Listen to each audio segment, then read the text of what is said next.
So when we have application problems and we are asked to maximize or minimize something, logically, that helps us realize we are looking for a maximum or a minimum. Agreed? Yes. So here are going to be the strategies.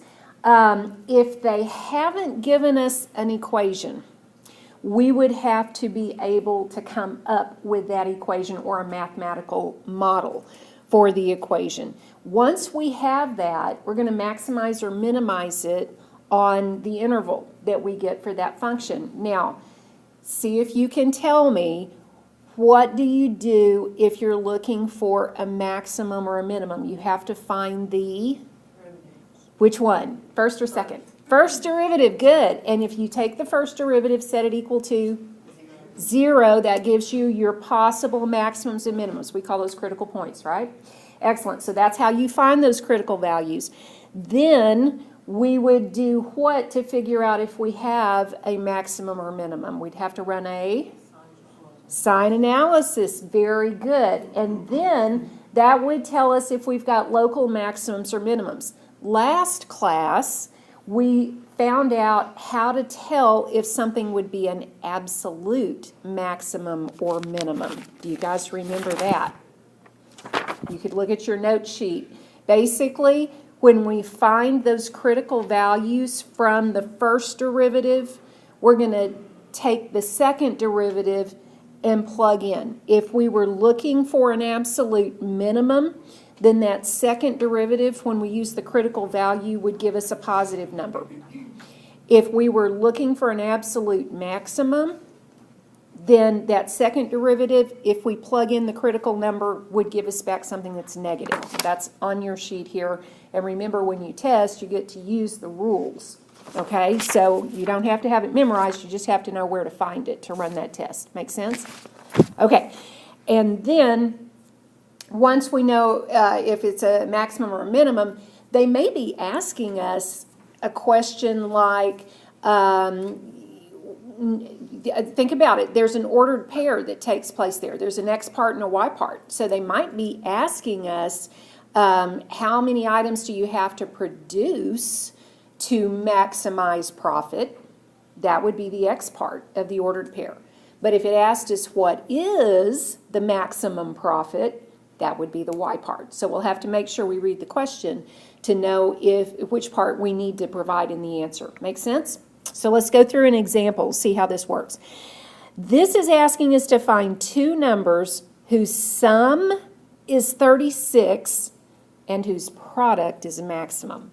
Okay, now this actually is more of an algebra setup for our question. We're just applying the calculus here to be able to figure out how to get the maximum. So we've got two parts to this. We're looking for how many numbers? 2. So one of these numbers, hang on a second, let's fix that.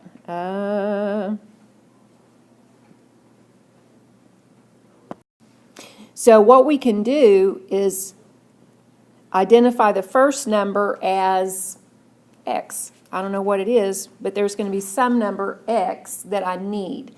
Since you said there's another number,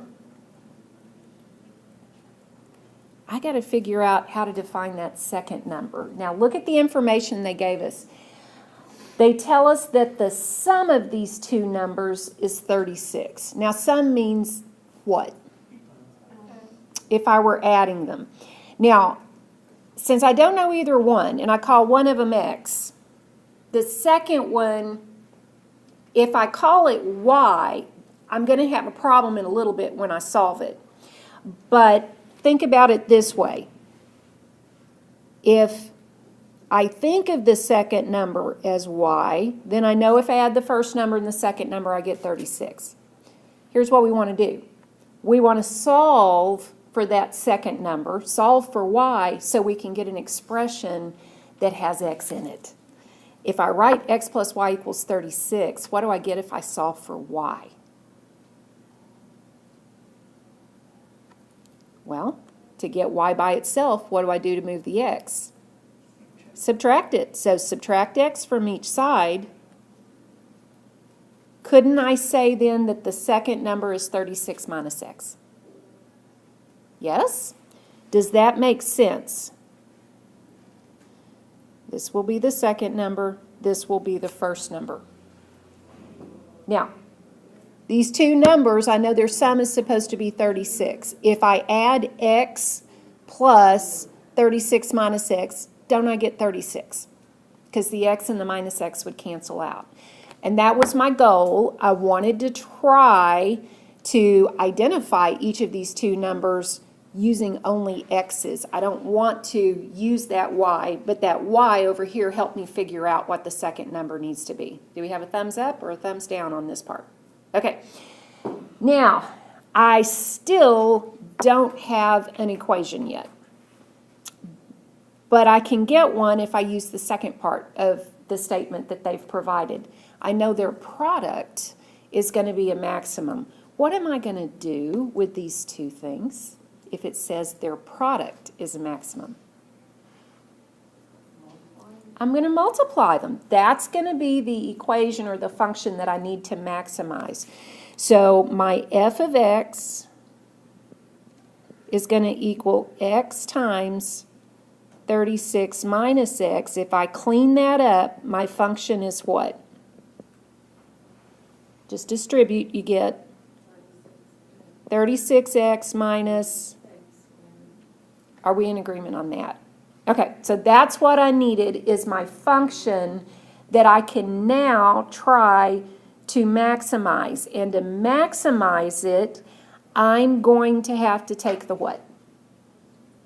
Derivative. So we need to find f prime of x. Okay, what will that give me? Derivative of 36x is 36. Derivative of minus x squared is minus 2x. And to maximize it, I've got to set this equal to 0. Good. So 0 equals 36 minus 2x.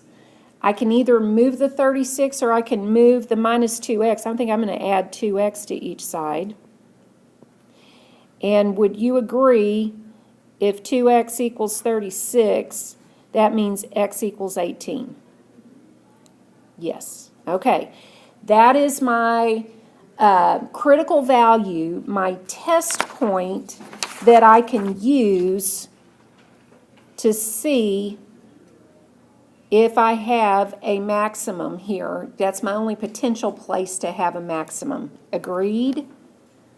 So that gets us to step 3, which says use the second derivative to determine whether the critical value produces a maximum. So we're going to take that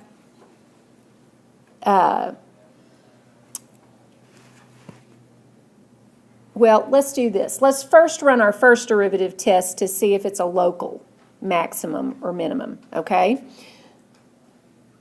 So if I draw my sign analysis, our critical value was what? 18. All right, so let's pick something to the left of 18.